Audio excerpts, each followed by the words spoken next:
A sound tore through the calm of the terminal, a bark so fierce it made the world stop breathing. No one knew that moment would expose a secret buried under years of authority and silence. A black K9 officer and his dog didn't just stop a crime that day, they shattered a lie big enough to shake the country.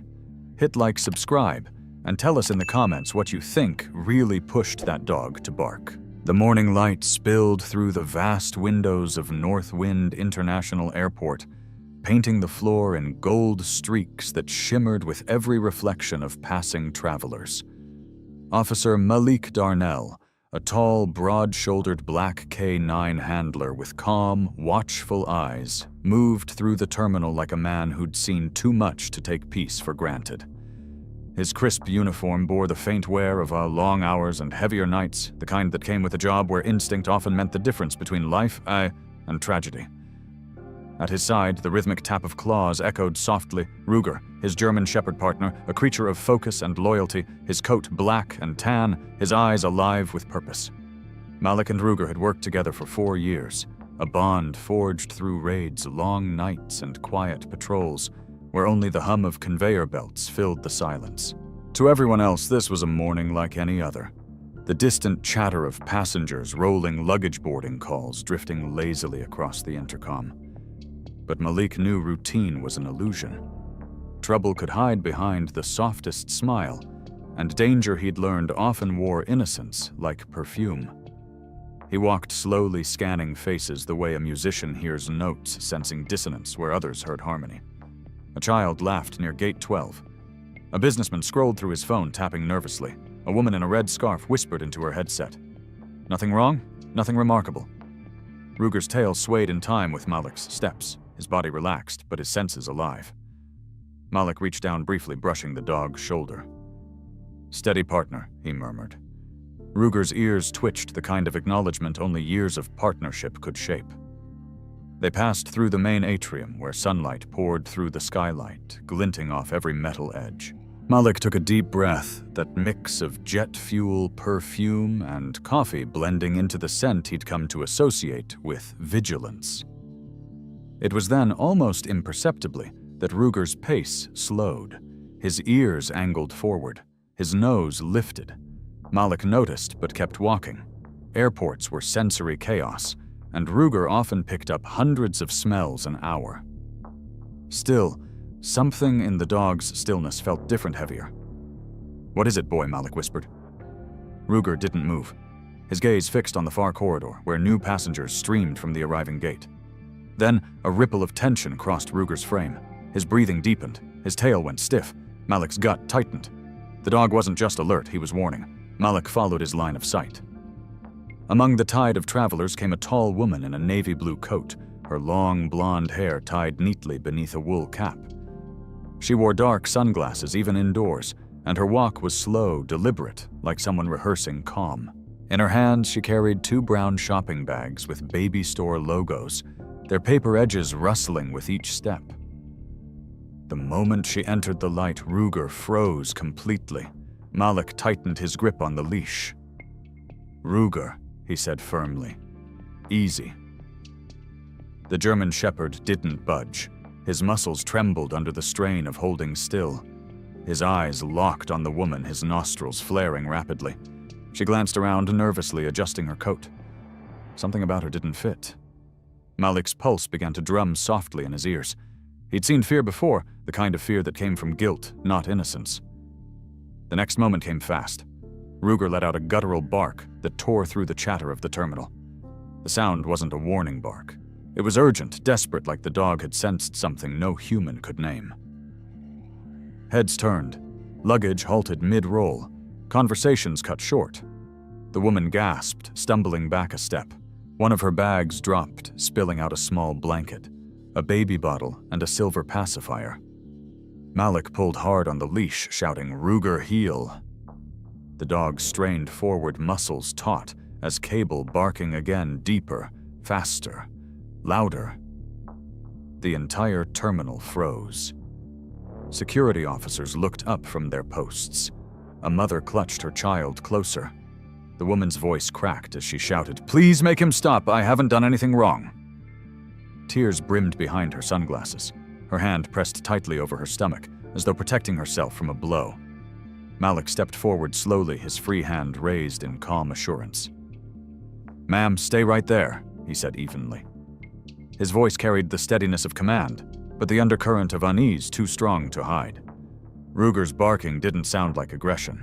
It was alarm, the same tone he'd used once before during an explosive sweep in a parking garage in Kabul. The crowd parted in slow motion. Phones came out filming. Whispers rippled through the air. The woman's lips trembled. "I'm pregnant," she pleaded. "You're scaring me." Malik's hand brushed the radio clipped to his shoulder, hesitating. His instinct said one thing. The procedure said another. The leash jerked again, Ruger's signal of certainty. Malik's eyes locked on the woman's abdomen, and suddenly time seemed to shrink around that one movement, her hand clutching her belly, a faint metallic sound as one of the bags brushed against her knee. It wasn't loud, but to Malik it was thunder. The air in Northwind Airport hadn't settled since the chaos began. People were whispering, holding their phones up for video-proof eyes darting between the officers and the pregnant woman at the center of it all. Officer Malik Darnell stood still, his broad shoulders squared beneath the weight of both authority and uncertainty. Ruger, his German shepherd, sat beside him, chest heaving, nostrils flaring as he fixed his gaze on the trembling woman in the navy coat. Malik's radio buzzed in his ear with chatter from other units, but he blocked it out. The scene before him demanded his full attention. "Stay calm, folks," he called out. "Security has this under control."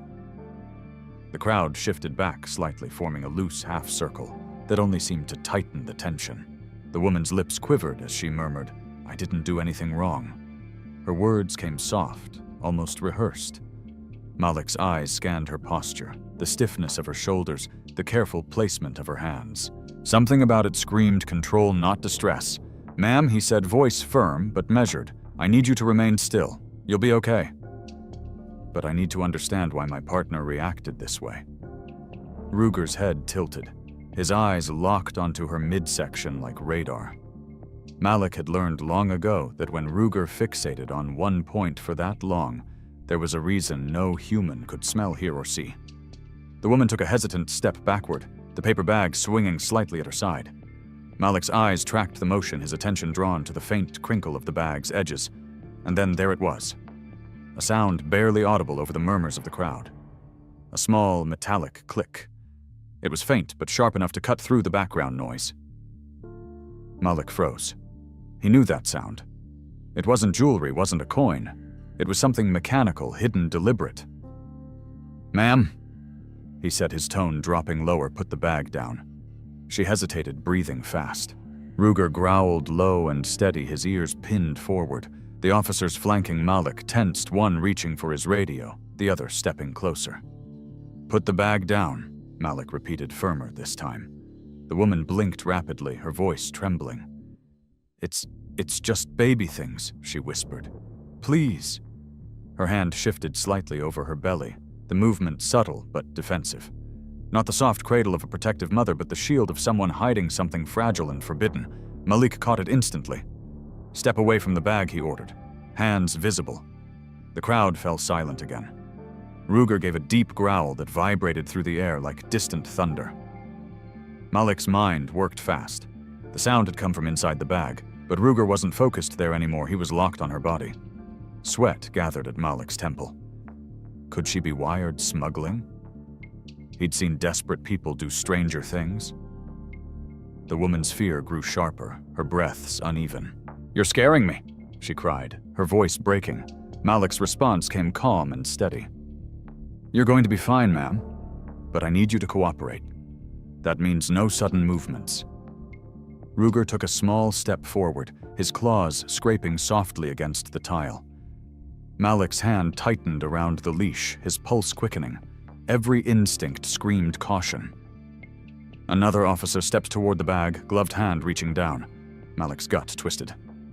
"Hold," he barked suddenly. Everyone froze. The woman's breathing hitched. Ruger gave a short, explosive bark that made the man flinch. "Back up," Malik ordered quietly. He knew Ruger's bark wasn't random. The last time he'd made that sound was during a chemical hazard search 2 years ago. Ruger's body language hadn't changed, ears hightail, stiff breathing sharp. "Something's not right," Malik muttered under his breath. The other officer frowned. "You think it's a device?" Malik didn't answer. His gaze met Ruger's again, reading the silent urgency there. Ruger's focus didn't waver. He wasn't reacting to the bag's contents. He was reacting to what was inside the woman. "Ma'am, what's your name?" Malik asked, lowering his voice. "Hannah," she said shakily. "Hannah Cole." Malik nodded once, keeping her engaged, keeping her eyes on him instead of the crowd. "Where are you flying today?" "Hannah, Chicago," she whispered. "To visit family." Her voice wavered on the last word, as if the lie caught in her throat. "You traveling alone?" Malik asked. "Yes." Ruger gave a single quiet whine. Malik's tone stayed even, but his eyes flicked briefly to the woman's midsection again. "How far along are you?" "7 months," she said quickly. "Too quickly." Malik heard the practiced response, the memorized cadence. 7 months, he repeated softly. "You seeing a doctor in Chicago?" Her eyes darted sideways. I'm not feeling well," she said instead. "Please, I just need to sit down." Ruger barked once, sharp, decisive, cutting through her words like a blade. Malik took one step closer, closing the distance between them until only a few feet remained. The tension was heavy enough to hum. The bag lay between them on the floor, the silver baby bottle glinting in the light. Hannah, Malik said, "Listen to me carefully. My partner doesn't make mistakes. He's not trained for random aggression. Whatever he's sensing, it's serious.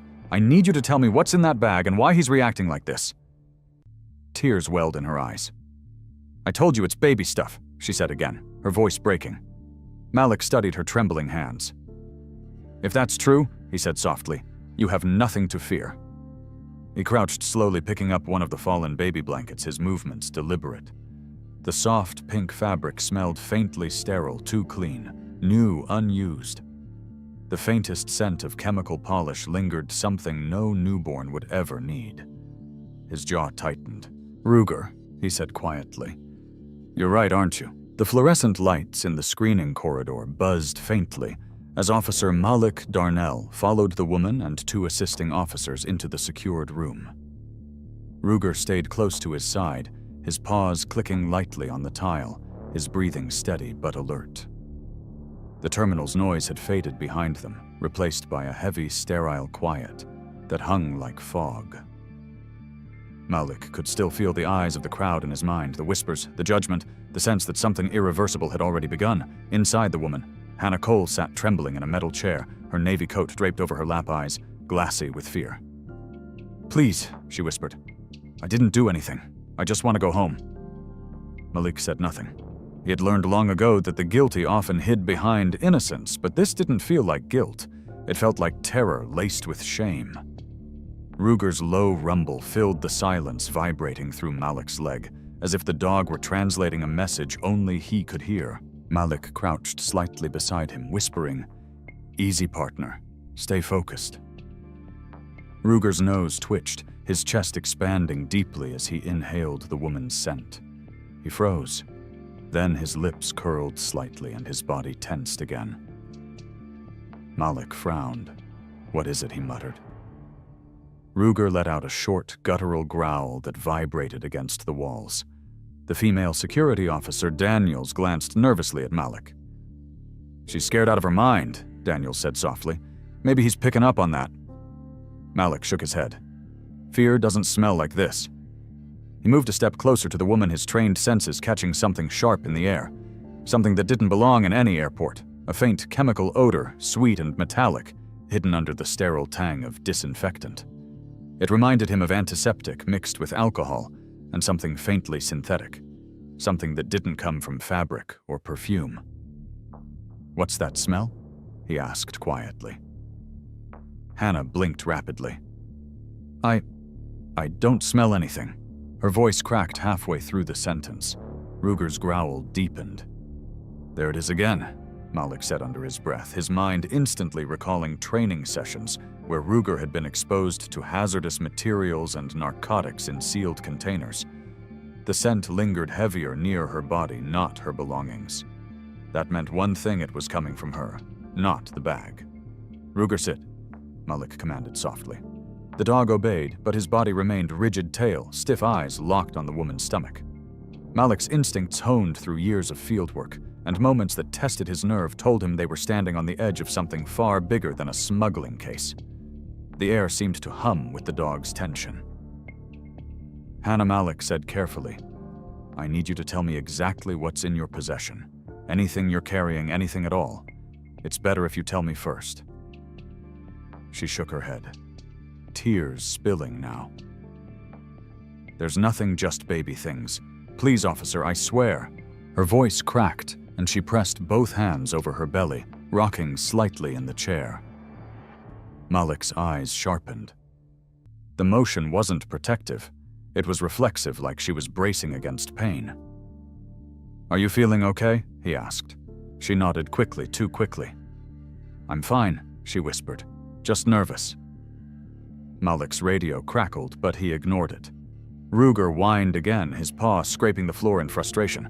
Malik crouched beside him, their eyes meeting in silent understanding. "You smell it, don't you?" Ruger exhaled sharply through his nose, a sign of confirmation. "That's what I thought." Daniels shifted uneasily near the door. "Maybe she's wearing medication or ointment, something prenatal." Malik shook his head. "No, that smell's not medical. It's chemical, synthetic." He turned his gaze back to Hannah, whose breathing was now uneven. "Ma'am," he said gently but firmly, "I'm going to ask you something very important. When was your last medical appointment?" Her lips parted, but no words came out. Ruger barked once, loud and abrupt. Malik straightened instantly. The sound echoed off the walls, freezing the other officers in place. Ruger wasn't responding to fear, he was signaling danger. Malik stepped forward, stopping just a few feet from her. "You need to tell me what's going on right now," he said, his voice lowering. "If you're in trouble, if someone forced you to do something, we can help you. But if you stay silent, it might cost lives, including yours." The woman stared at him, tears streaking her cheeks. "I don't know what you mean," she whispered weakly. Malik's jaw tightened. He had seen the same look once before in Afghanistan, when a terrified courier had been caught smuggling explosives disguised as medical supplies. That same mixture of guilt, fear, and resignation lingered in Hannah's eyes. He looked at Ruger again, and the dog began to pace slowly, his head low, his nose hovering near the air around her abdomen. His body trembled slightly, as though the smell were growing stronger. Malik could almost see the dog thinking, calculating, tracing the unseen. Ruger stopped suddenly, his ears twitching in a rhythm that matched the faint sound Malik hadn't noticed before, a dull, irregular thump-thump, almost like a heartbeat, but off-tempo. Malik's stomach tightened. "Hold on," he whispered, stepping closer. Sound was faint, mechanical, like something small vibrating inside fabric. Hannah's hands clutched her stomach tighter. "Please," she cried. "I can't take this anymore." Ruger lunged. The leash snapped tight in Malik's grip as the dog barked twice, fierce, and commanding, his body aimed directly at the woman's abdomen. The officer shouted, startled, but Malik raised his hand. "Don't move." His voice cut through the chaos. Ruger's reaction wasn't attack, it was identification. He was pinpointing the source. Malik crouched again, his voice low. "Good boy, Ruger. Stay." The dog's hackles rose, but his bark faded into low, steady growls. Malik turned to Daniels. "Call medical now." The other officer hesitated. "She's pregnant, sir." "We do it," Malik snapped. The woman doubled over in pain, her cry echoing through the narrow room. Malik reached out instinctively to steady her, but Ruger barked again, sharp and warning. Malik froze, his mind racing. The smell, the heartbeat, the mechanical rhythm. This wasn't human. Something foreign was inside her body. "Ma'am," Malik said urgently, "whatever you're carrying, it's reacting. You need to stay still. Help is on the way." She shook her head violently, gasping for air. "You don't understand," she sobbed. "I can't. If they find out, they'll kill me." Malik's pulse pounded. Who, he demanded, but her response dissolved into another cry of pain. Ruger circled once, his eyes wild, but focused, his instinct screaming through every muscle. Malik's thoughts raced. If she was being used as a carrier, if whatever was hidden inside her had ruptured, it could be toxic, even deadly. He knelt down beside Ruger, gripping the leash tightly. "You're right," he whispered. "She's not the threat. Whatever's inside her is." The door burst open as 2 paramedics rushed in with a stretcher. "We got the call," one said quickly. "What are we dealing with?" Malik stood back, his voice firm. "Unknown foreign object inside her abdomen, possibly synthetic or chemical. She's in distress." The medics exchanged quick, grim glances. As they began to stabilize her, Ruger continued to bark softly, his tone changing from alert to anxiety. Malik rested a hand on the dog's neck. "You did good, partner," he murmured. "You did damn good." As the medics lifted the woman onto the stretcher, Malik caught one last glance of her face, pale, drenched in sweat, but her eyes held something deeper than fear. It was regret. "Please," she whispered weakly. "Don't let them hurt my baby." The words struck Malik hard, but he knew now there was no baby, at least not in the way she thought. Whatever lived inside her wasn't human. He stepped aside as they wheeled her toward the ambulance bay, Ruger still watching his body trembling from adrenaline. Malik followed them into the hallway, his mind a whirl of questions with no answers. He looked down at Ruger, whose eyes burned with urgency, even as the woman disappeared around the corner. Malik didn't know what they had uncovered yet, but deep down he knew this was only the beginning of something far more dangerous. The corridor outside the medical bay pulsed with flashing lights as Malik Darnell paced back and forth, his mind racing faster than his heartbeat. Ruger sat by the door, his breathing low, but restless, his body language unreadable. Moments earlier, paramedics had wheeled Hannah Cole into the private emergency suite, her cries fading behind the thick glass walls. Malik could still hear fragments of her voice echoing through his head, pleas for help, apologies he didn't understand, and that final, desperate sentence about a baby that likely didn't exist. He clenched his fists at his sides, the metallic scent of disinfectant clinging to his senses like guilt. He had seen pain before, but this was different. This was orchestrated. Ruger gave a faint whine, pressing his nose to the base of the glass. The faint vibrations from the monitors inside seemed to travel through the floor. Malik crouched beside him, resting one steady hand on the dog's neck. "Easy, boy," he whispered. "We'll figure this out." But Ruger wasn't calm. His ears twitched, his tail stiffened, and his head jerked slightly toward the sound of a slow, irregular beep from the medical monitors. Malik looked through the window and froze. Inside, Hannah lay on the table, her skin pale, her breathing shallow. The doctors worked fast, attaching IV lines and monitors, their voices overlapping in tense urgency. "BP dropping 70, over 51 of them," shouted. Malik pressed a hand against the glass, his instincts screaming that whatever was inside her was acting faster than expected.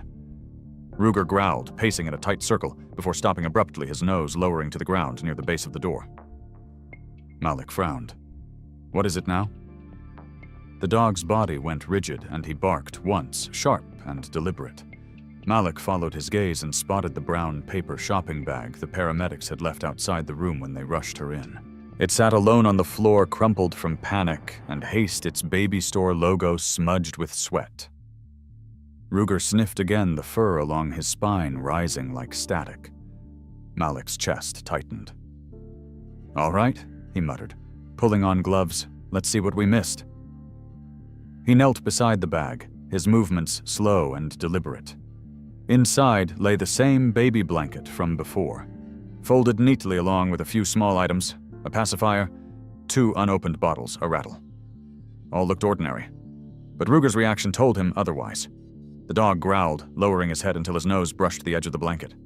Malik lifted it carefully, examining every seam. "What do you see?" Partner Ruger's nostrils flared again, then he stepped back slightly, barking twice confirmation. Malik turned the blanket over and noticed the faintest shimmer under the fabric's inner stitching, almost invisible, unless caught in the right light. He angled it toward the fluorescent glare. A thin, silvery residue glinted across the lining. Malik's pulse kicked up. "No way," he whispered. He reached into his belt pouch, pulling out a portable UV scanner. The violet light illuminated a pattern of faint streaks hidden beneath the weave traces of fine powder, almost crystalline. Synthetic narcotics, he muttered, realizing the awful truth. She wasn't carrying the drugs, she was wearing them. Behind the glass, Hannah convulsed suddenly, her body jerking against the restraints. The doctors shouted, their movements frantic. Malik shot up, gripping the blanket tightly as he turned to the window. "She's crashing," one nurse yelled. Another shouted, "Pulse unstable, oxygen dropping fast." Malik's jaw clenched. Ruger barked wildly, his claws scraping the tile, his instinct screaming that the danger wasn't just inside her body, it was spreading. Malik spun toward the security panel and slammed the intercom button. "This is Officer Darnell. She's been exposed internally. Check for containment breach now." The head doctor looked up briefly, his eyes wide, but said nothing.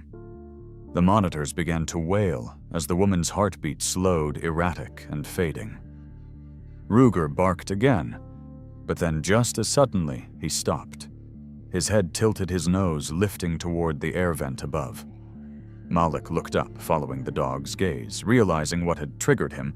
The faint chemical odor was growing stronger. The vent was carrying it out into the corridor. "Damn it!" Malik hissed, moving toward the door. The doctor on the other side waved him back. "Stay out. We're stabilizing her." Malik took one step closer anyway, his voice steady but fierce. "You don't understand. She's leaking something toxic. You have to vent that room now." The doctor's expression changed instantly, and he shouted an order. The ventilation fans roared to life, pulling air through the filters. Malik turned back to Ruger, whose breathing slowed slightly, but his eyes never left the bag. He pawed at it once more, as if demanding Malik look again. Malik crouched back down and reached deeper into the bag's inner lining. His gloved fingers brushed something solid. He pulled it free, a small, oval-shaped metallic patch, smooth, reflective and warm to the touch, as though it had been active moments ago. It bore faint inscriptions along the edge markings, too small to read. Ruger's nose hovered close, then he let out a low whine, the kind he used when detecting volatile substances. Malik held it closer to the UV light. A faint shimmer of chemical residue coated its underside. He exhaled slowly, realization dawning.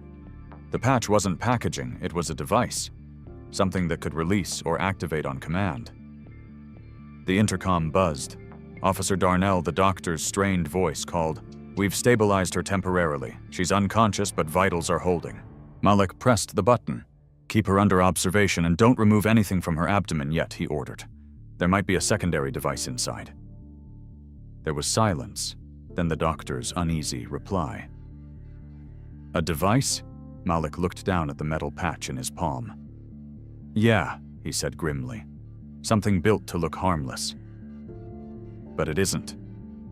He pocketed it carefully in a sealed evidence bag and stood wiping sweat from his brow. Ruger nudged his leg, whining softly. Malik crouched and rubbed his neck. "You did good, boy," he whispered. But even as he said it, he could feel the unease growing deeper in his gut.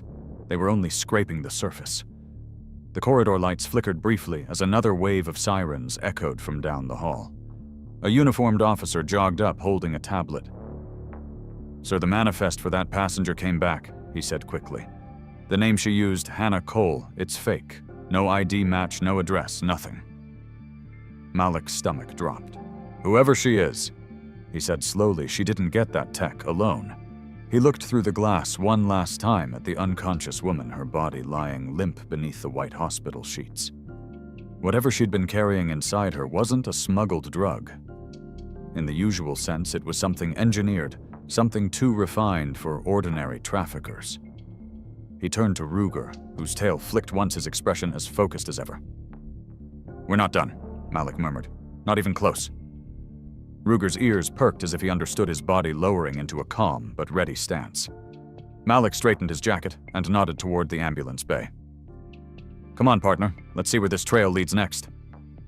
As they moved down the corridor, Malik could still smell the faint trace of the synthetic compound lingering in the air. It was like metal dust mixed with burnt sugar, the kind of scent that clung to fabric long after danger passed. He glanced at Ruger, whose nose twitched again, and knew the dog smelled it too. Malik's thoughts churned. A woman with a false identity, an artificial pregnancy filled with chemicals and a device capable of timed release. It wasn't just trafficking, it was testing. Someone had built this for more than smuggling. He looked back once at the glass door where the medics worked under the glow of harsh lights, then forward toward the sterile hall that led deeper into the facility. Ruger walked silently beside him, his leash loose but his purpose clear. Whatever was happening, it had started with a single bark. But Malik knew that bark had just opened the first crack in a much darker truth waiting beyond the next door. The sirens outside the hospital faded into the distance as Malik Darnell followed the stretcher down the sterile hallway, his boots echoing against the tile. Ruger trotted beside him, his stride brisk but silent, his attention still locked on the unconscious woman being wheeled toward radiology. The air was thick with tension and the faint scent of antiseptic, but beneath it, Malik could still catch that metallic tang, the same chemical trace Ruger had detected before. The paramedics moved quickly, their voices clipped and professional, but Malik's focus stayed narrow. He couldn't shake the image of the metallic patch glinting under the UV light. It hadn't been random. It had been engineered, designed to blend seamlessly into fabric, then react under pressure. Whoever built it wasn't a street-level smuggler. This was organized, scientific, and dangerous. Ruger's nails clicked lightly on the floor, the sound steady and rhythmic like a metronome of tension. Malik glanced down at his partner. "You still smell it, don't you?" Ruger's tail flicked once, his nostrils flaring. The dog's breathing quickened as they neared the sealed radiology doors. Malik's gut twisted. He trusted that reaction more than any report, any scan, any protocol. Inside the imaging room, the technicians prepared the woman for an emergency full-body scan. Her pulse had stabilized, but her skin was pale, her lips slightly blue. Malik stood by the observation window, hands clasped behind his back, Ruger seated obediently beside him. The hum of machines filled the silence. He could see her stomach rising and falling faintly beneath the white hospital sheet, the outline unnatural, the curve too rigid. Ruger's head tilted, and he gave a single, low growl. Malik whispered, "Easy, partner." But Ruger didn't look at him. He was watching the rhythmic flicker on the monitor, a faint, pulsing light, corresponding to the woman's supposed fetal heartbeat. Malik frowned.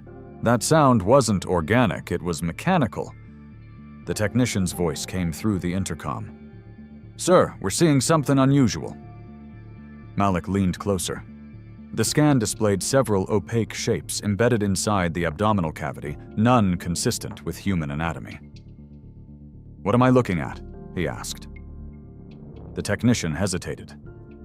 "They're capsules," he said slowly. "At least a dozen, possibly sealed. The density readings are off the charts." Malik's stomach turned. "You're telling me she's carrying sealed containers inside her?" The technician nodded grimly. "We've never seen anything like it." Ruger barked, suddenly sharp and explosive, startling everyone in the room. Malik turned, eyes narrowing. The dog's nose pressed against the glass, his body rigid, trembling slightly. He wasn't just alert, he was distressed. Malik's instincts screamed that something else was happening, something the machines couldn't detect. He stepped into the room, motioning for Ruger to follow. The doctors looked up, startled. "Officer, you can't be in here," one protested. Malik ignored them. "Keep running the scan," he said. "If there's a leak in one of those capsules, we need to know now."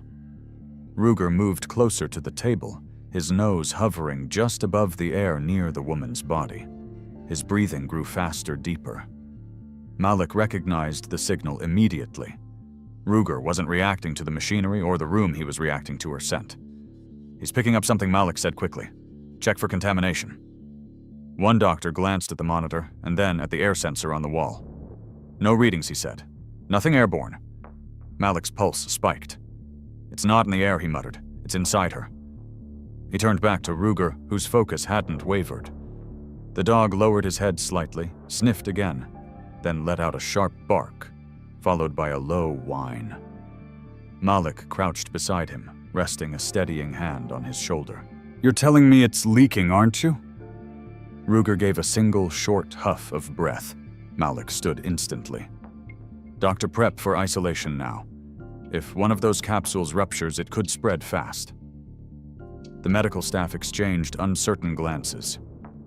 "Officer, we can't move until we know what's inside." Malik's tone hardened. "You don't have time to debate. My dog's never wrong." The urgency in his voice silenced the room. The head doctor nodded sharply. "Get containment suits and a surgical kit now." The staff rushed to comply, and Malik stepped back, watching the monitors with grim intensity. Ruger paced beside him, his body vibrating with tension, his eyes never leaving the patient. Minutes later, the head surgeon lifted his head. "We found one capsule leaking," he said, his voice strained. "We're sealing the area now." Malik's jaw clenched. Ruger whined softly, his gaze flicking between the doctors and the woman. The surgeon continued. "The liquid inside, it's not blood, not saline. It's a synthetic compound, possibly narcotic." Malik exhaled sharply, his chest heavy. "So that's it," he said quietly. "She's been used as a mule." The surgeon nodded grimly. "Whoever made this device, it's advanced. The capsules are embedded inside a silicone mold designed to imitate a uterus. It even has a built-in pump to simulate a fetal heartbeat. That's why the scanners didn't flag it at security." Malik's stomach turned. "They used her body like packaging," he said in disbelief. The doctor's eyes met his. "If your K9 hadn't reacted when he did, she'd already be dead. The compound's lethal in small doses." Malik crouched beside Ruger again, lowering his voice. "You saved her, boy." Ruger's tail flicked once, but his eyes stayed locked on the woman. His nose twitched and a deep rumble vibrated in his chest. Malik frowned. "What is it now?" The dog barked once, short and urgent, then moved toward the side of the bed, sniffing along the floor. Malik followed his gaze. The brown evidence bag containing the metallic patch still sat nearby, sealed but untouched. Ruger circled it, sniffed again, then gave a low growl. Malik's brow furrowed. "You're saying it's connected, aren't you?" He reached down, pulling the bag closer. The patch glimmered faintly through the plastic. Malik slipped it into the handheld analyzer. The display lit up with readings. Synthetic opiate base, the screen read plus stabilizing agents and a trace of reactive polymer. Malik's voice was quiet, but heavy with understanding. They were using it as both sensor and trigger. That patch wasn't for tracking, it was designed to rupture the capsules if tampered with. The realization hit him like a physical blow.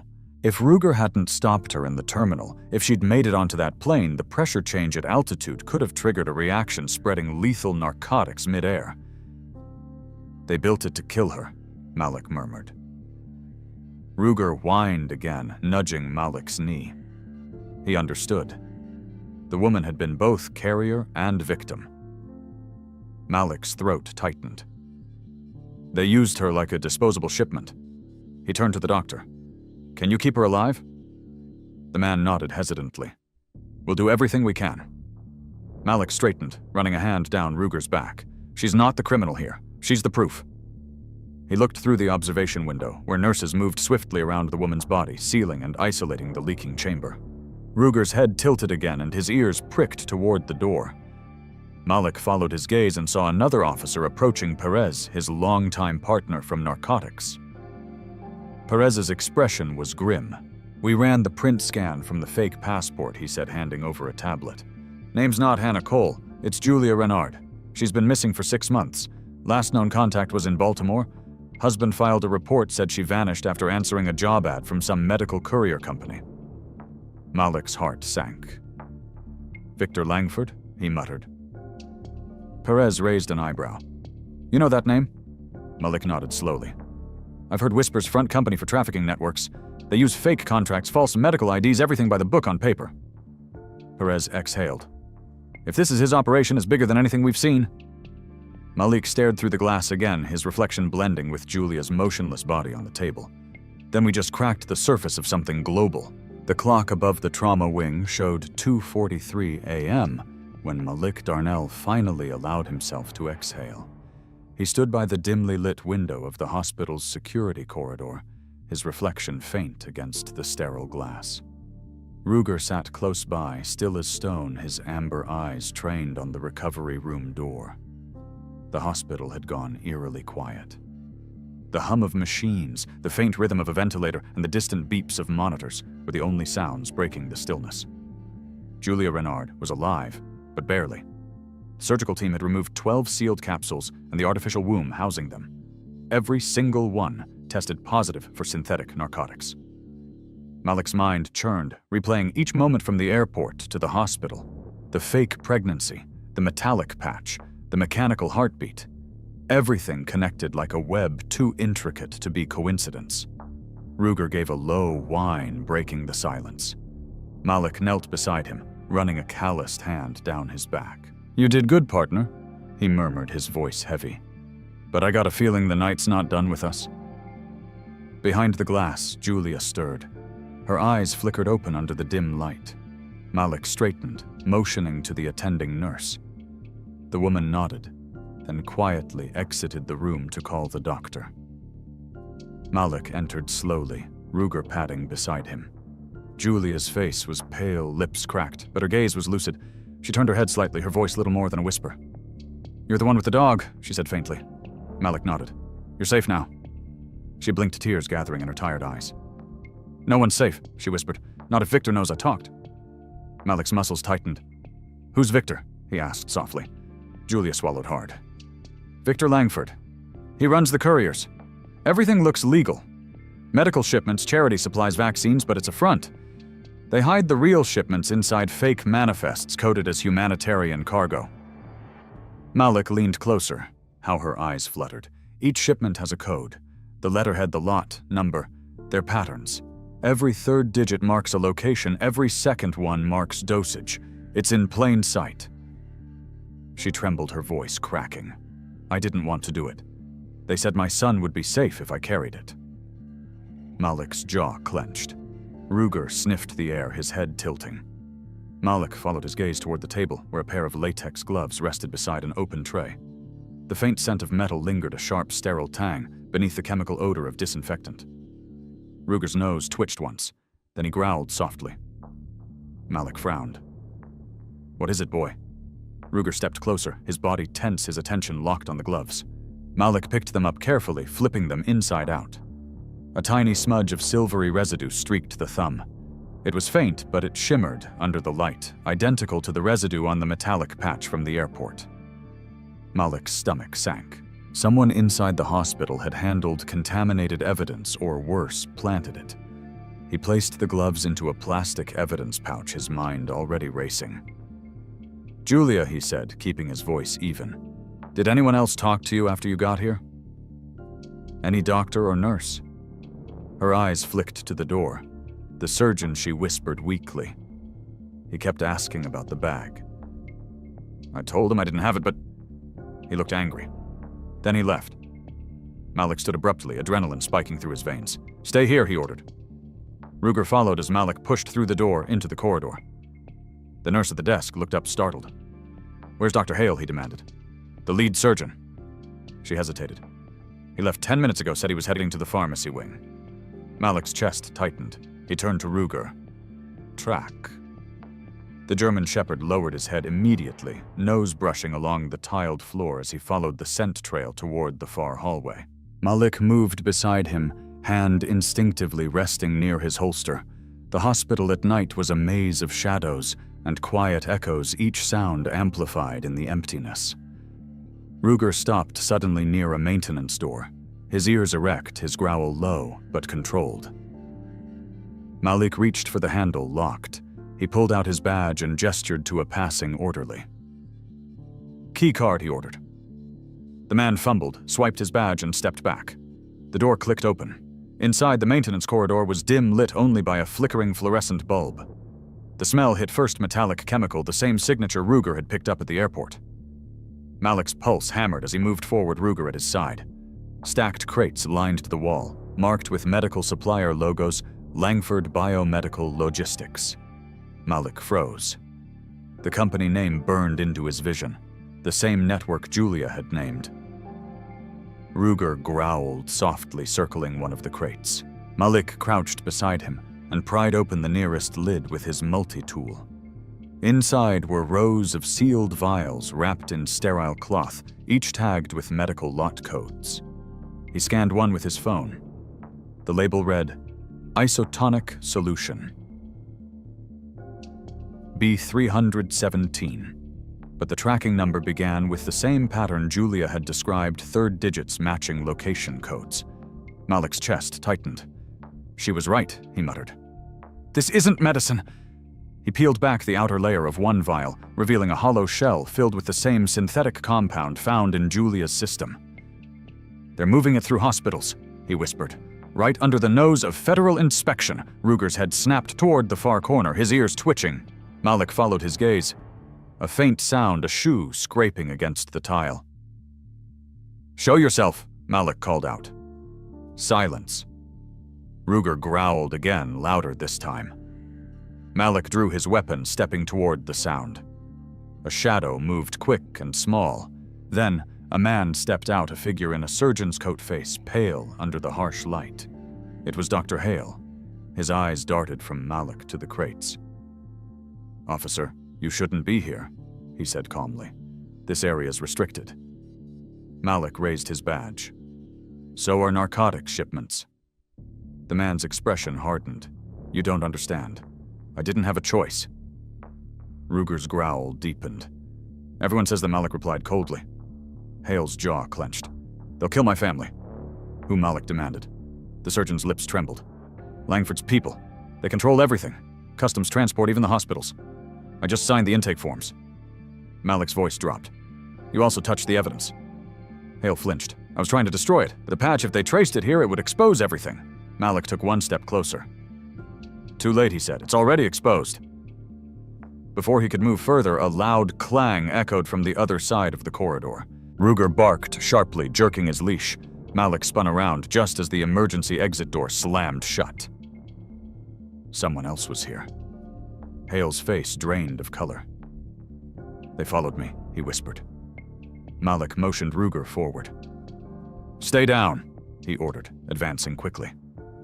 Ruger lunged at the door, sniffing aggressively at the frame.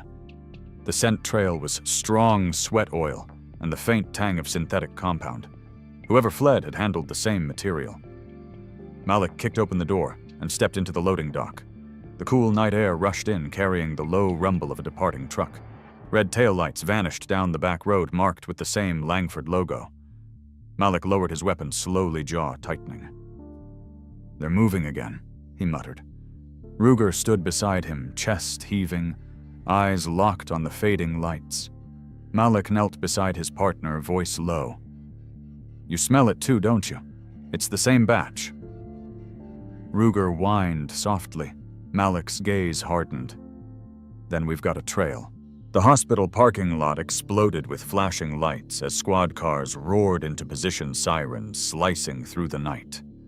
Malik Darnell sprinted across the asphalt, his breath visible in the cold air, Ruger bounding beside him with relentless energy. The truck bearing Langford's logo had vanished down the East Service Road minutes earlier, its engine a fading echo in the distance. But Malik wasn't guessing he was tracking. The faint smell of burning rubber diesel and the synthetic residue Ruger had identified earlier still lingered like breadcrumbs in the wind. Malik leapt into his cruiser, yanked the door shut, and flicked on the siren. Dispatch, this is Darnell, he said into the radio, his voice firm but strained. We have a fleeing transport, Langford Biomedical Logistics white 18-wheeler partial plate 3XL7A. Suspected narcotics cargo chemical-based, requesting aerial and ground intercept. The dispatcher responded immediately. Copy Darnell. Air support rerouted from District 12. ETA 6 minutes. Malik pressed harder on the accelerator. We won't need 6. Ruger braced himself in the passenger seat, eyes fixed on the dark road ahead. The industrial district loomed ahead, a maze of warehouses and cargo lanes lit by harsh sodium lights. Malik slowed just enough to scan the tire marks veering off toward a loading dock behind a fenced facility marked Langford Freight Division. He killed the headlights and coasted silently toward the gate. Ruger's ears flicked forward, his body tense. Malik cut the engine, grabbed his flashlight, and whispered, "Let's work, partner." The night was still but not quiet. Somewhere behind the stacked cargo containers, a diesel engine idled faintly. Malik crept forward. Ruger trotting low beside him, their shadows long under the dim light. The faint hum of a generator buzzed from inside a warehouse. Malik peeked around the corner and froze. The missing truck was there, and not alone. 2 more rigs sat behind it, engines running their trailers unmarked. A group of men in gray uniforms moved quickly, loading crates from the Langford trucks onto a black semi without logos. Malik's pulse thundered in his ears. This wasn't a simple drop-off. It was a transfer point. He raised his radio. "Darnell to dispatch," he whispered. "We've got 3 trucks on site. Unmarked personnel, possibly armed. I'm moving in for visual confirmation." Ruger growled softly, the sound barely audible but urgent. Malik could sense it too, the tension of danger close enough to taste. He slipped through the gap in the fence, staying low between the rows of shipping containers. The men's voices grew clearer, hushed, efficient, no panic. Professionals. Get the manifests signed. "The rest moves at 0300 sharp," one said. Malik edged closer until he could make out their faces under the floodlights. One of them wore a badge on his belt, Langford Security Division. Another, in a suit and overcoat, stood near the rear of the black truck, clipboard in hand. Malik focused his flashlight beam just long enough to catch the glint of a government crest on the man's ID card before pulling back into the shadows. His gut twisted. "You've got to be kidding me," he muttered. "They're running it through official channels." Suddenly, Ruger stiffened his nose, twitching rapidly. Malik followed his line of sight, a smaller van parked beside the convoy, its back doors half open. Inside, metal cases gleamed under a tarp. The air carried that same sterile chemical tang. Malik leaned closer. "You smell it again, huh?" Ruger's low growl confirmed it. Whatever was inside those cases wasn't cargo. It was the same synthetic opiate compound. Malik's radio crackled softly, breaking the silence. "Unit 27 status." Dispatch's voice echoed faintly. One of the guards turned his head. Malik cursed under his breath and ducked back. Ruger let out a short bark, alerting him that someone was approaching from the other side. A flashlight beam swept over the rows. "You hear that?" a voice called. "Thought I heard something by the west gate." Malik held his breath, hand hovering near his weapon. The guard moved closer, boots crunching over gravel.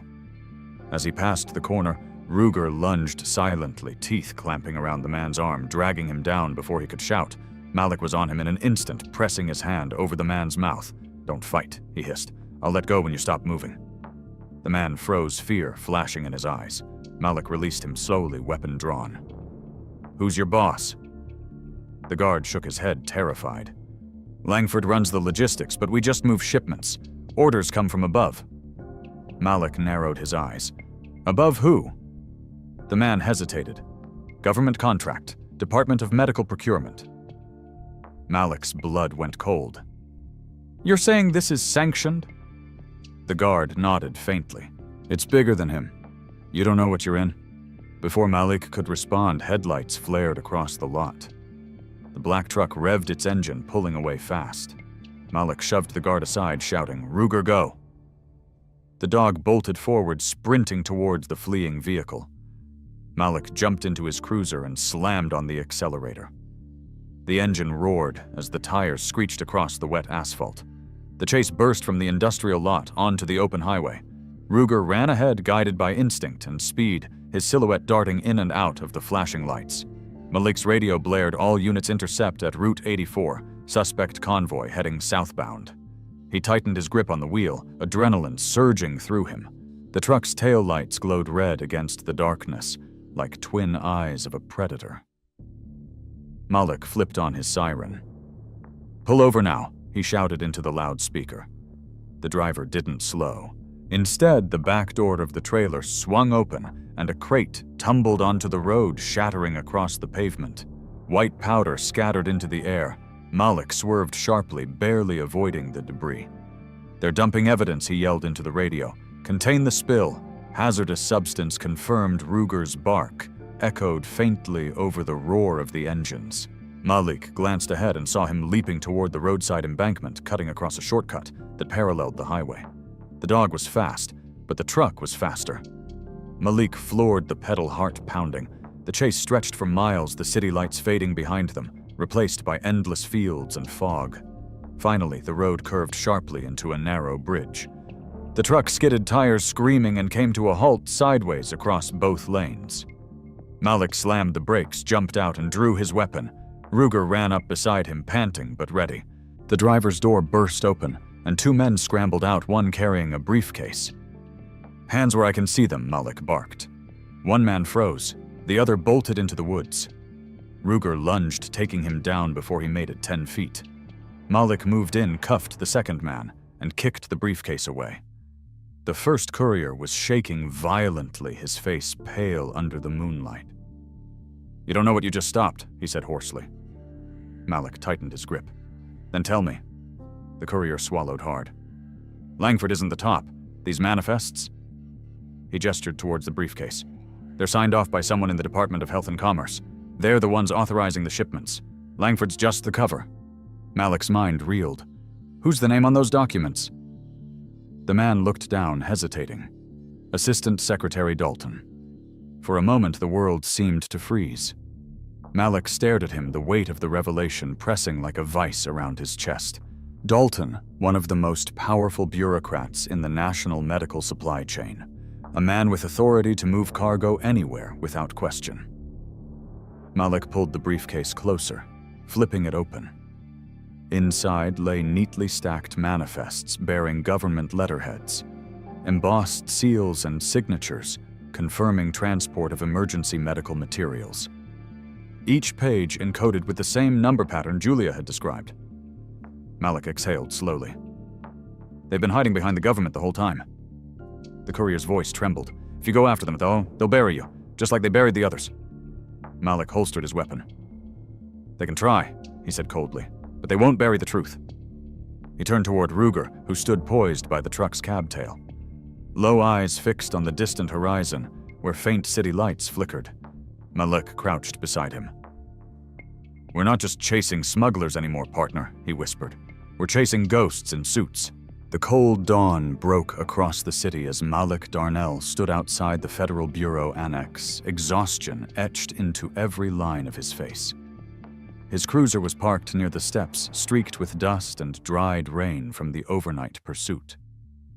Ruger sat beside him, calm but alert, his amber eyes scanning the early morning traffic that moved lazily through the wet streets.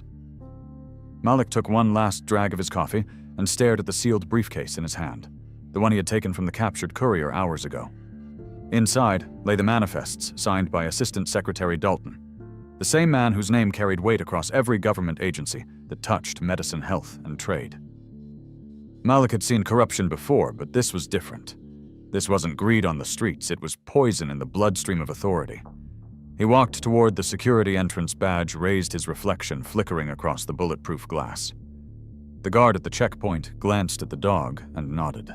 "Morning, Officer Darnell. You working late or early?" Malik's tone was flat, both. He passed through the scanner, the metal detector beeping faintly as Ruger's tag caught the sensor. "He's cleared," Malik muttered. The guard smiled nervously and waved them through. Inside, the Bureau's command floor buzzed with the low hum of servers and quiet conversations. Malik found his superior, Captain Irwin, hunched over a tablet near the operations map. "You look like hell," Irwin said without looking up. Malik placed the briefcase on the table. "You'd look worse if you saw what I found." Irwin finally glanced at him, eyes narrowing, as he spotted the Langford seal on the evidence tag. "You saying this case ties to the government contracts?" Malik nodded. "Not ties roots. Those shipments were cleared by Dalton's office." Irwin exhaled sharply, rubbing his forehead. "That's above our pay grade, Malik." Malik's jaw tightened. "So we let it slide. Pretend it's just paperwork." Irwin gave him a look that said everything fear, loyalty, compromise. "You're talking about bringing down a man who signs half the federal grants in this building." Malik leaned forward, voice low. "Then maybe that's the problem." Ruger shifted beside him, growling faintly, as if echoing his thought. Irwin sighed, tapping the screen to pull up a digital log. "Look, I'll send this to Internal Affairs, but you know how this works. They'll drag it out, classify half of it, and by next week it'll vanish. Malik's patience snapped. Then I'll take it higher myself. He grabbed the briefcase and turned towards the exit. Irwin called after him. You're playing with fire. Darnell, Malik didn't stop walking. Then it's about time someone burned the rot out. Ruger padded quietly beside him as they exited into the hall. The fluorescent lights buzzed overhead, flickering slightly, as if sensing the weight of what he carried. Malik's phone vibrated a message from an unknown number. We can meet. Noon? Parkhurst Garage. Alone. No name, but the timing said everything. He looked down at Ruger. Looks like Dalton wants a word. The dog tilted his head, sensing the tension. Malik pocketed the phone, his pulse quickening. By noon, the sky had turned overcast. The concrete structure of Parkhurst Garage loomed gray and hollow, echoing with the sound of dripping rain. Malik parked on the third level, his cruiser positioned near the edge, overlooking the street. Ruger sat alert in the passenger seat, watching every shadow. Malik adjusted his holster, scanning the empty rows. A black sedan pulled in minutes later, its tinted windows reflecting the dull light. The driver's door opened, and a man in a charcoal suit stepped out, carrying a slim leather briefcase. His face was clean-shaven, his silver hair neatly combed, and his expression calm, the kind of calm that came from knowing exactly how much power he had. Assistant Secretary Dalton Malik said evenly, "You came yourself. I'm flattered." Dalton smiled thinly. "I believe in handling misunderstandings personally." Malik's grip tightened on the folder in his hand. "You call this a misunderstanding. Women dying with synthetic compounds in their bodies, hospitals used as transit hubs, and your name stamped on the paperwork." Dalton's tone didn't waver. "You've misinterpreted classified research operations, Officer Darnell. Those compounds were seized, contraband, redirected for controlled study?" Malik laughed bitterly. "You're saying human smuggling was a science project?" Dalton's eyes hardened. "Watch your tone. You've overstepped your jurisdiction." Before Malik could respond, Ruger barked sharply, nose pressing against the dashboard.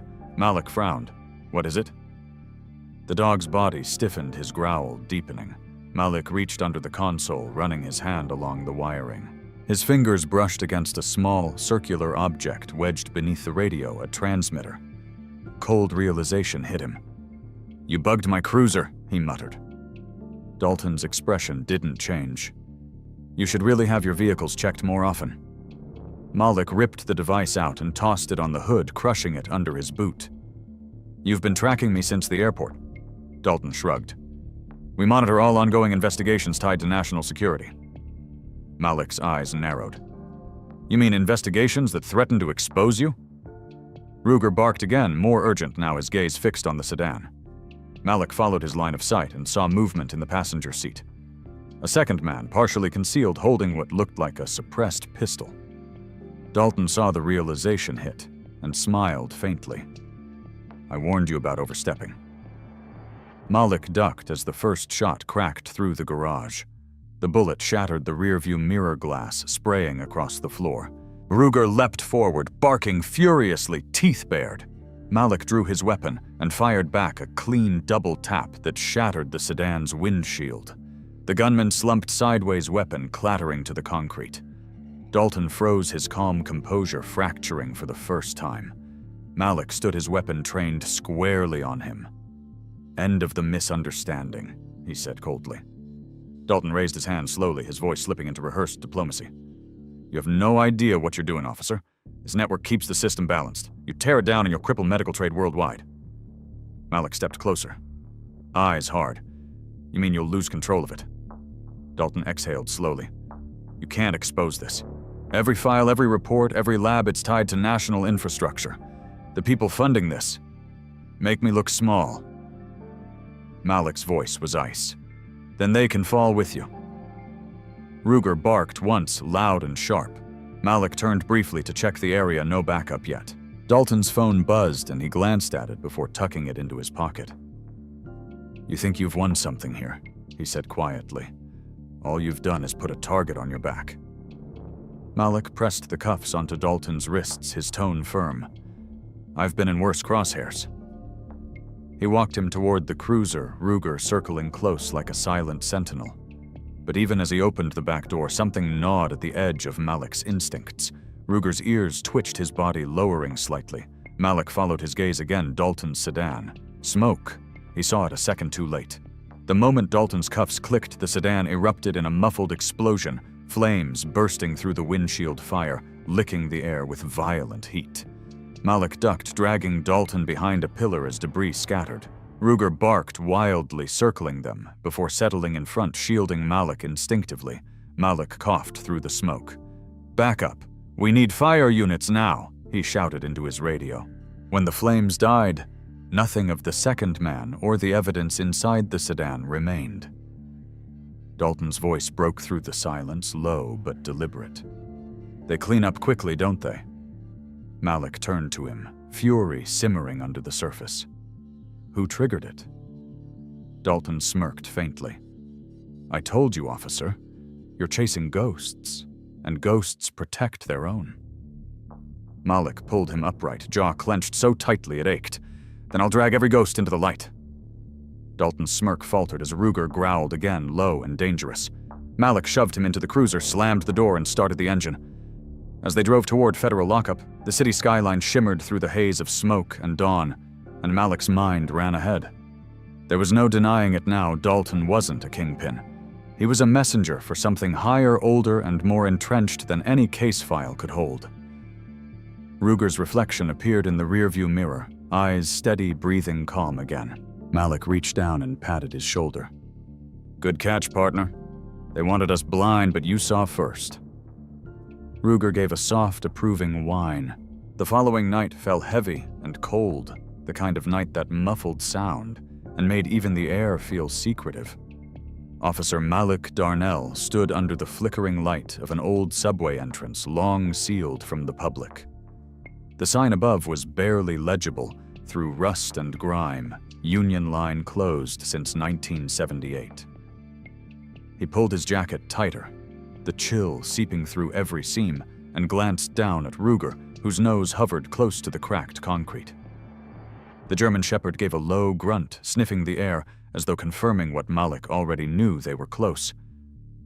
Dalton's files had led them here to a dead section of the city no one talked about. The documents had contained shipment coordinates that didn't match any registered warehouse or depot, just cryptic codes ending in USUB. It wasn't until Ruger's alert on the third manifest that Malik connected the pattern underground transit routes used as covert transport for bionarcotic prototypes. The city's forgotten infrastructure had become the arteries of corruption. Malik took a slow breath, checked the flashlight mounted on his sidearm, and whispered, "Let's move, partner." They descended the crumbling stairs, the sound of their steps echoing in long, hollow pulses. The air grew thicker, heavy with dust and the scent of mold. Malik's light swept across peeling tiles graffiti from decades past, and the skeleton of an old ticket booth. The deeper they went, the more recent the signs of life became. Footprints in the dust, fresh tire tracks from a cart, metallic crates stacked against the tunnel wall. Ruger's tail stiffened, his hackles rising as he let out a quiet growl. Malik crouched, running a gloved finger over one of the crates. The markings were identical to Langford Biomedical's logo, small, discreet, burned into the metal instead of printed. He exhaled sharply. They moved the operation underground. Ruger's nose darted toward the darkness ahead, ears flicking forward. Malik followed his gaze and spotted faint light, bleeding through the next tunnel junction. Voices drifted faintly, male, clipped professional. Not smugglers, not street dealers. These were military tones. Malik whispered quiet and edged forward, staying in the shadows. Through the archway, he saw 3 figures in tactical gear unpacking sealed containers from a rail cart. Each crate bore biohazard stamps, the kind reserved for government-grade research. One of the men read from a tablet reciting inventory numbers. Batch 9 confirmed. Load the rest for disposal. No trace left. Malik's pulse pounded. "They're destroying evidence," he muttered under his breath. Ruger's low growl rumbled like thunder in miniature. Malik eased closer until the scent hit him chemical, acrid, unmistakable. It was the same synthetic compound Ruger had detected at the hospital. They weren't just covering tracks, they were purging the formula entirely. He crouched behind a concrete pillar, watching as the men loaded the crates onto a small electric tram running along the tunnel rail. The leader wore a patch on his shoulder, a black insignia shaped like a serpent coiled around a medical staff. It wasn't military. It was clandestine. Malik took out his phone, snapped a silent photo, and whispered, "We've got their emblem, buddy. That's our next trail." Ruger stayed perfectly still, eyes glowing in the faint light, every muscle primed. Then something shifted. A fourth figure emerged from the darkness beyond the railcart, tall and lean face, obscured by a hood. The voice that followed was smooth, too calm. Agent Darnell, the man, set his tone echoing through the tunnel like silk over steel. Malik froze. Ruger's body lowered instantly, his growl deep and steady. "You've been busy." The man continued stepping forward, the barrel of a silenced pistol glinting faintly under the tunnel light.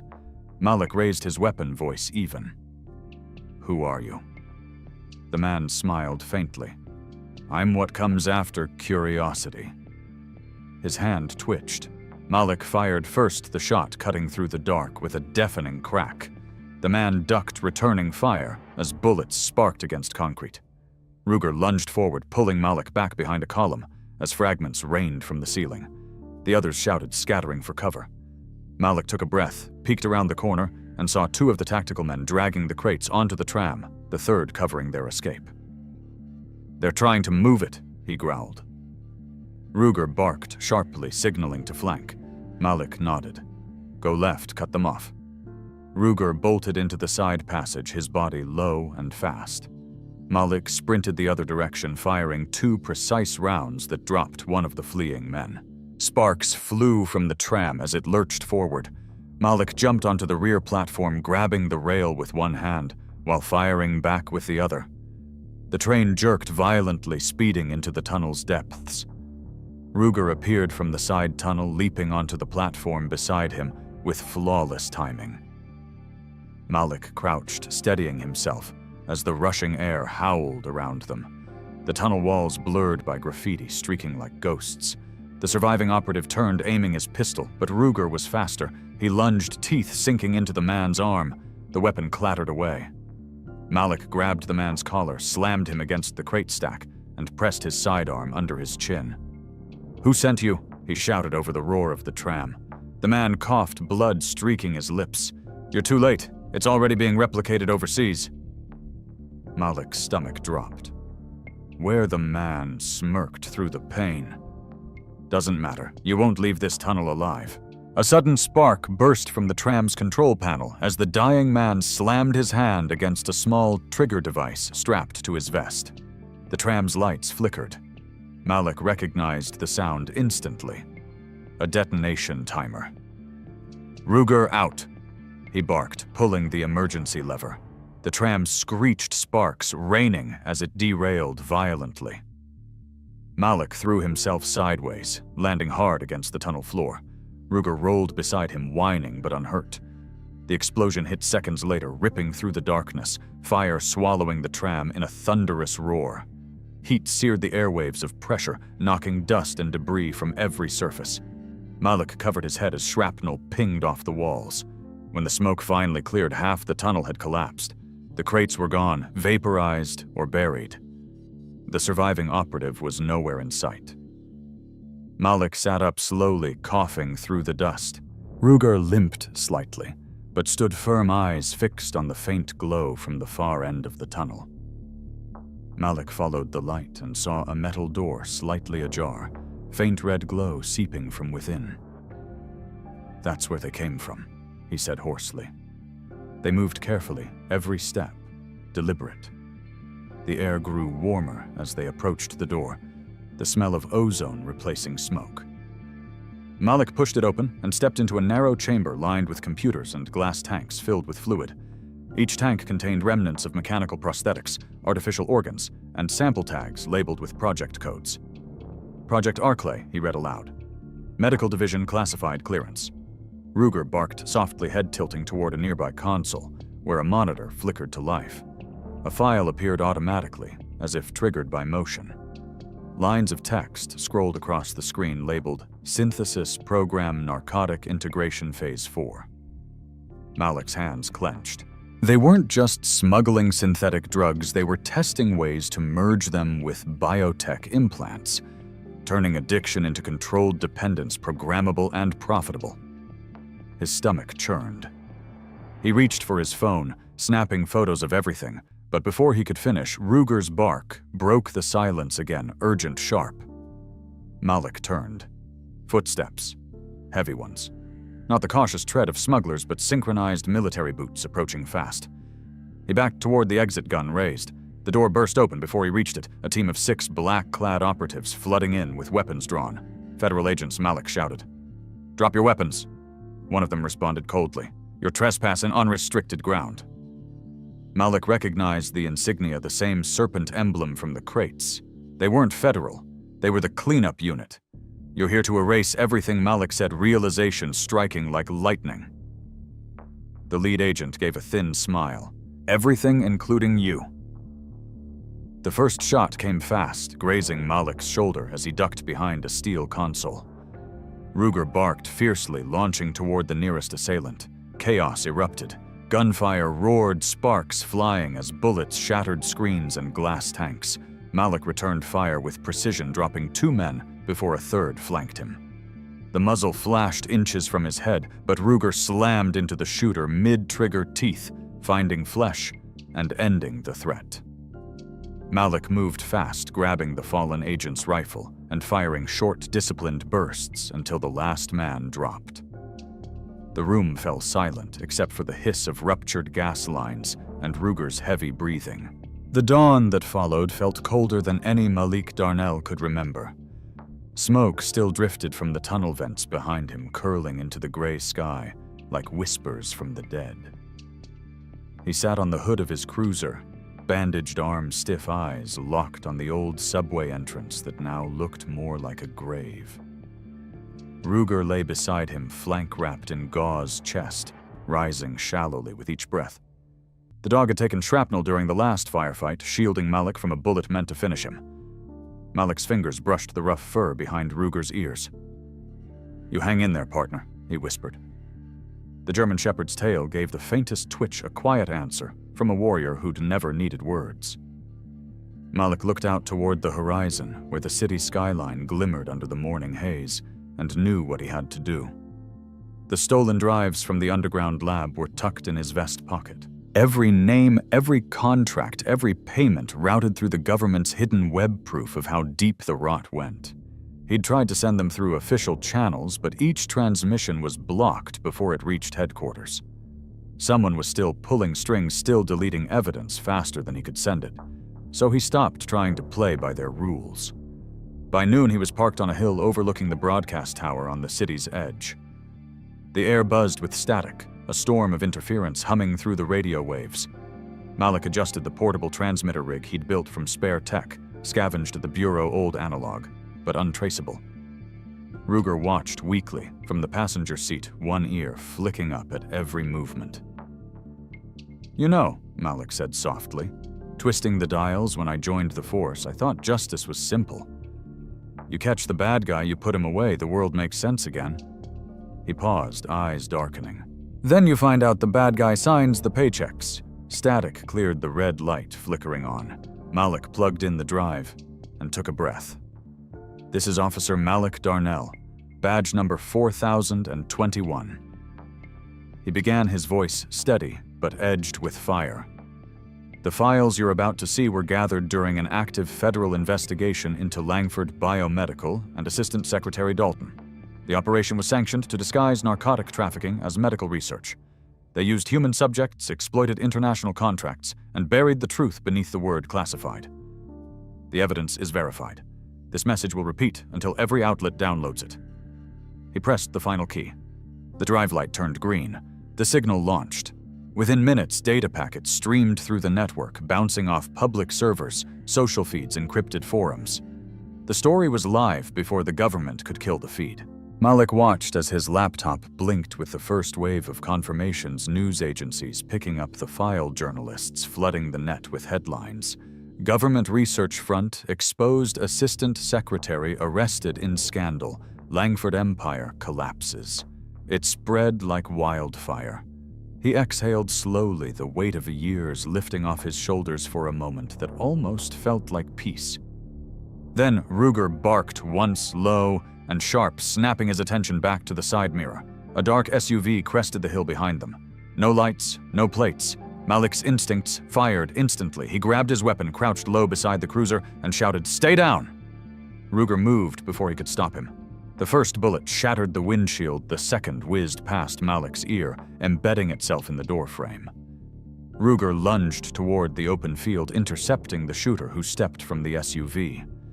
The dog's body collided with the man's chest, driving him backward as the weapon discharged. The sound tore through the still air like thunder. Malik sprinted forward, firing 2 rounds that dropped the assailant instantly. Silence fell again, heavy and cruel. He turned toward Ruger. The dog lay motionless near the edge of the gravel road, a dark stain spreading beneath him. Malik dropped to his knees, hands trembling as he pressed against the wound. No, not you," he whispered, his voice breaking. Ruger's eyes met his steady, loyal, unafraid. The tail moved once, then went still. For a moment the world narrowed to the sound of his own heartbeat and the distant hum of the broadcast tower, still blinking red. Malik sat back, the pistol hanging loosely in his grip. He had seen soldiers die, civilians die, even friends die, but never something this pure, this undeserved. "You were the best of us," he murmured, his voice barely audible. A gust of wind swept through the grass, carrying the faint scent of gunpowder and metal. Malik looked down at his partner one last time, then stood slowly, every muscle aching as though the ground itself had turned against him. He wiped the blood from his sleeve, holstered his weapon, and walked to the SUV. Inside, the driver was slumped over the steering wheel, another operative, face blank. No ID, no tags. Just a tattoo of the serpent insignia on his wrist. Malik stared at it, jaw clenched. They had come to silence him, to erase the last thread of resistance, but they were too late. The world had already seen what they'd done. His phone buzzed with hundreds of alerts, news channels, investigative reporters, whistleblowers, even civilians uploading fragments of the leaked files. It was everywhere now, out of their reach. Malik closed the phone, shoved it into his pocket, and looked toward the city below.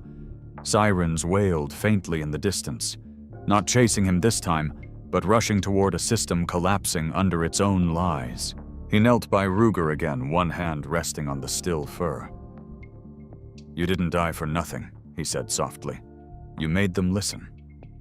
Hours later, Malik stood at the press barrier downtown as agents escorted Dalton in handcuffs through a sea of flashing cameras. The man's once immaculate suit was rumpled, his hair disheveled, his expression pale. Reporters shouted questions, their voices a chaotic storm.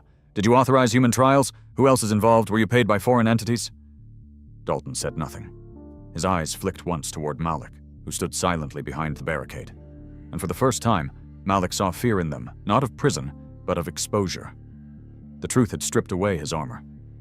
Malik didn't speak. He didn't need to. His silence said more than any testimony could.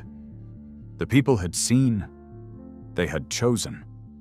That night, Malik drove back to the outskirts where the fields met the horizon. He dug a small grave beneath a lone oak tree overlooking the water. The sky was dark, and open stars breaking through the clouds like old promises.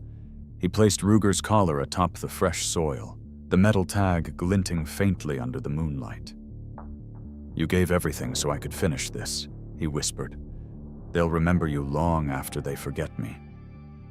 He stood there for a long time, the wind carrying the faint hum of distant traffic, the world still moving uncarings, but somehow changed. Finally, he turned toward his cruiser, opened the door, and looked back once more. "Rest easy, partner," he said quietly. "We did it." As he drove away, the radio began to play his own broadcast on repeat, now voiced over by a reporter summarizing the fallout. Federal indictments, committee hearings, arrests across state lines, citizens demanding oversight. The world was waking up to what had been hidden beneath it all. Malik's eyes stayed on the road, the city lights reflecting faintly off the windshield. Justice hadn't come clean or quick, it had come through blood and loss. But it had come. He reached up, touching Ruger's tag hanging from the mirror, the small clink echoing softly in the quiet car. "The system bends," he murmured, "but it doesn't get to break people forever." The words hung in the air like a promise, a reminder that truth once spoken doesn't go back to sleep. When the first rays of dawn touched the skyline, Malik pulled over at a ridge overlooking the city. He stepped out, letting the wind hit his face. Below, traffic flowed, sirens echoed faintly, and life went on. But something inside him had shifted, the part that believed justice had limits, that truth could be buried forever. He realized then that maybe justice wasn't about winning, it was about refusing to stay silent. Malik looked up at the sky, whispered one last thank you to the ghost of the partner who had never left his side, and walked forward into the rising sun, carrying the kind of peace that only comes from knowing you stood your ground when it mattered most. The end. If this story moved, you don't forget to like and subscribe for more true-hearted stories that stay with you. Tell us in the comments what you thought about Malik and Ruger's journey and where in the world you're watching from. Your thoughts keep these stories alive.